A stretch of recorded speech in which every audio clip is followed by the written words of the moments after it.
what I meant to say was I've done every other day of artist pages, which is pretty impressive for myself.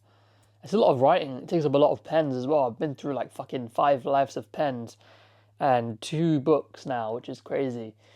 So yeah, there's that. Um, but yeah, what am I feeling about those pages so far? Um, well, I guess I'll go through an overview of the Artist Way and also just a little bit of my life since the last time I did this video. So let's have a look at week 9. I found this week really interesting in terms of the pages that they had written. Some really relevant topics here. Like there was obviously the topic of fear. You know, blocked artists are not lazy; they're blocked, and I think that's such an important fucking thing because we often see people that haven't written, and we're like, "Yo, get your ass to work," and that's how I was treating myself for a little while. But it's important to see that we're really just fearful in that stage. And if you don't know how to begin as a blocked artist, then try baby steps. You know, it says, do not call the inability to start laziness, call it fear. It's important that you label it. And it was a good introspection, which was most blocked artists tried to become artists against either of their parents' good wishes or their parents' good judgment. So the parents didn't like the fact that you wanted to be a child as a kid. For a kid, this is quite a conflict. To go squarely against what your parents' values means you better be fucking good if you're going to do it. You know, you better be a really good one. You better be a great artist, which is, I guess, maybe what I felt because my parents weren't too keen on me being an artist. And I guess that feeling was like, oh, fuck, I have to be amazing. You know, the need to be a great artist makes it hard to be an artist. I agree with that. I think it's tied in with perfection. There is only one cure for fear, and that cure is love. Oof. Love is the cure for fear, which is what Osho said. So yeah, I really love that line, even though she didn't reference it to Osho. I think that's something I learned from Osho's book about fear. Discipline is rooted in self-admiration. Being an artist requires more than discipline. It's a spiritual commitment, a loving surrender to our creative process, a loving recognition of all the creativity around us. Now, this is what I love, which is crazy because this also ties into Osho's work about fear. Maybe she read the book. Enthusiasm, from the Greek word, means filled with God. It's an ongoing energy supply tapped into the flow of life itself. Enthusiasm is grounded in play, not work. Man, enthusiasm is one thing that I'm trying to bring into my life at the moment. Obviously, affirmations help to remind myself. And yeah, I've got these affirmations here that I want to show you later on in this video. But yeah, I would say enthusiasm. There was one day I remember in the height of some of my depressed days, I remember I read Osho's work about enthusiasm and I woke up with crazy enthusiasm one day and it changed my whole perspective. Unfortunately, it was just for a day, but even just that taster, I don't know why I couldn't maintain that, but that taster of what it was like to live life enthusiastic in awe about your surroundings. Like, I'm in a shower, I'm going to be enthusiastic about being in the shower. I'm washing dishes, let me be enthusiastic about that. I'm cleaning the cupboard, let me be enthusiastic. I'm playing tennis, let me be enthusiastic. So I think that's such a powerful thing when we can really tap into that, and I strive to do that. Yeah, think about, I kind of like this writing idea. So it's like, if you're going to go sit down to write, and you're like, I need to write this film script tonight, don't think of it as that. Think of it as a play date. Think of it as, I'll meet you at 6 a.m. and we'll goof around with the script, painting, sculpture. We'll goof around, we'll mess around with it. I think that's such a better idea than being like, oh, I'm going to seriously create.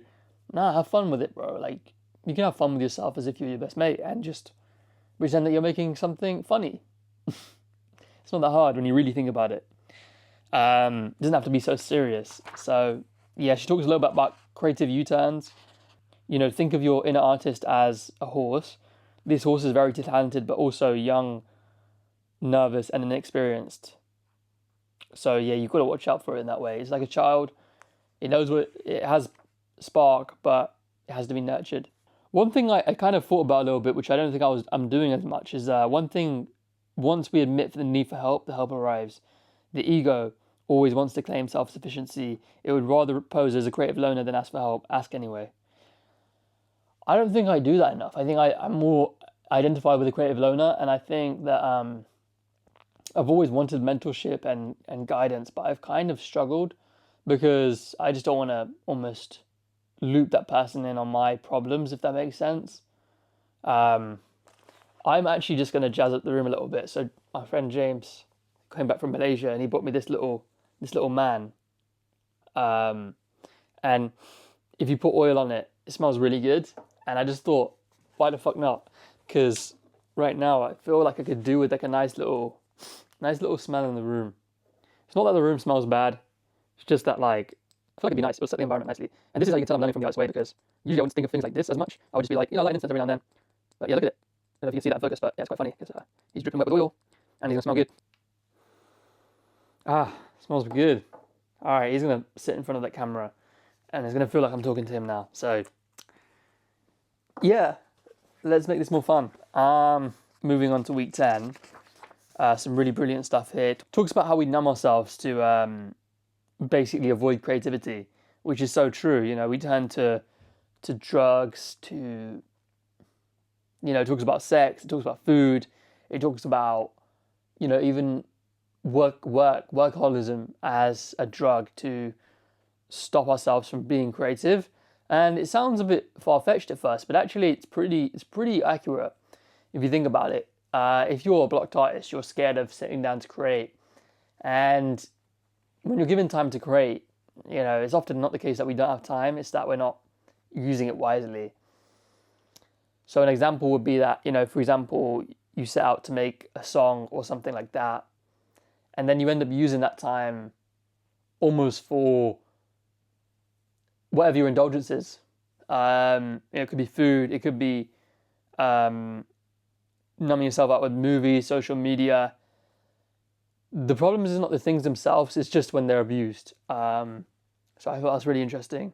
Rather than trust our intuition, our talent, our skill, our desire, we fear where our creator is taking us with this creativity. Solid, man. I'm going to smell this little guy because it's just so fresh. Rather than paint, all of that stuff, we rather pick up a block. For most of us, happy is terrifying, unfamiliar, out of control, too risky. Is it? So yeah, there's a really interesting analogy, which I really liked, which is try to ride out the anxiety to see where we emerge. Anxiety is fuel. We can use it to write with, paint with, work with. So if you're feeling anxious, try using the anxiety. Feel. I just did. I didn't block, I used the anxiety and moved ahead. Oh my God, I'm excited. That is pretty cool. So yeah, I never thought about that in that way, and I think it's something that I want to try. It talks about workaholism. The desire to block the fierce flow of creative energy is underlying reason for addiction. Probably too busy to hear the authentic, if you're doing that, you're probably not hearing the voice of your authentic self saying to create stuff. So workaholism is a block, not a building block. And it talks about droughts, which is a really interesting topic because I've been in a drought for years and I feel like I'm slowly climbing out. We're seeing good results, but it's not about that. When we're in a drought, we just stumble through it. We got to stumble on. During a drought, the morning pages do seem both painful and both foolish. And I think that's true. I think I go through mini droughts and I go through obviously long-term droughts, which I've been in for a few years. But recently I've been in a mini drought and I've just come out. I've actually made a new song, which was really interesting because it was in such a fast process, and I'm really proud of it. So the good thing about droughts is that they do end. In a creative life, droughts are a necessity. The time in the desert brings us clarity and charity. When you're in a drought, know that it has a purpose. So keep writing morning pages. Yeah, facts. So what we're really after in terms of fame, because it talks about fame a lot, what we're after is fan letters from ourselves, essentially. And so you can actually do that. Send yourself fan letters because our creative self is really looking for that. Fame is really a shortcut for self-approval. Try approving of yourself just as you are and spoiling yourself rotten with small kids' pleasures. I think that's beautiful. I think that's facts. I think that it needs to be shouted out loud. And yeah, when you're making stuff, don't judge it. Don't think about other people's work because your bad writing may be the syntactical breakdown for the shift in your next style. Your bad painting might be your new direction in art. Art needs time to incubate, to spoil a little, to be ungainly and mishappen and finally emerge as itself. The ego hates this fact. The ego wants instant gratification as the addictive hit of an acknowledged win. Fact, that last line, the ego wants instant gratification and the addictive hit of an acknowledged win. Facts. And it's not about that. So that's what we're searching for. Tasks were interesting this week. But yeah, I think I'm going to do some organic check-ins now. So I've told you about how many days I did my artist pages. I don't really know if I did an artist date this week, which probably means a no. It was most likely that I went for a walk by myself in the field. And I know I can do more creative ones than that. I don't know if it's because I'm running out of ideas or if there's just kind of, I'm getting a little bit stagnant and like prioritizing other tasks. But I will say that I don't feel as guilty because, I mean, I made a whole song in 2 days this week as a part of my own creative challenge that I've been doing with James. And I'm pretty proud of the song. I know that's not what artist dates are about. Artist dates are not about results, but yeah, I mean, I'm happy with that. So I think this week it probably is important for me to do an artist date. I might go to the cinema because I haven't really been to the cinema in a while by myself. So I might go and do that. Yeah, I'm just really happy with the song that I've just recorded. It's crazy because I didn't realize how fast I could write a rap.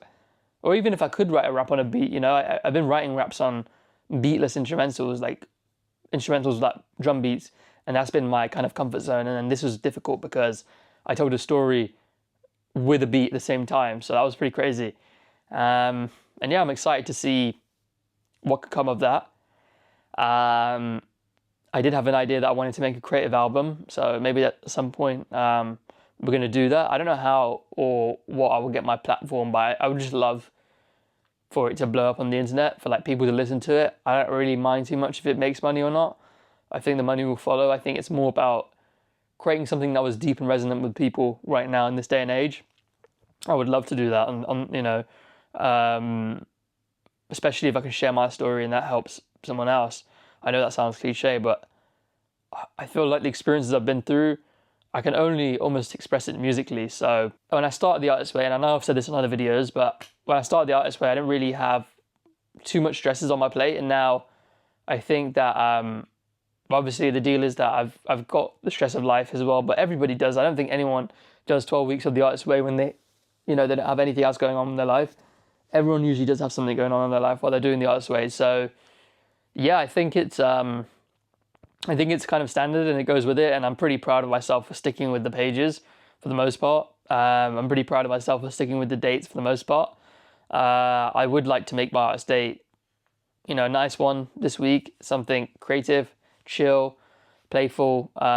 It's my friend Chester. He's from LA and he's in the UK for the next 5 days just after Glastonbury, so he'll probably be absolutely wrecked, but I'm hoping to hang out with him as well.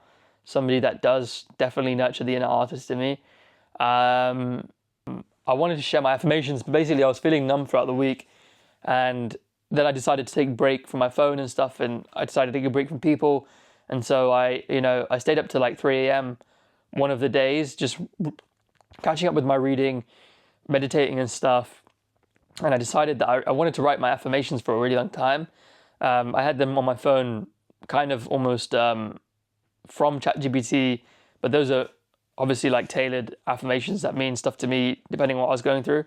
And yeah, so these are the affirmations that I've been reading from my phone, but I decided that I'd write them out in cards so that I don't have to look at my phone first thing in the morning or last thing at night.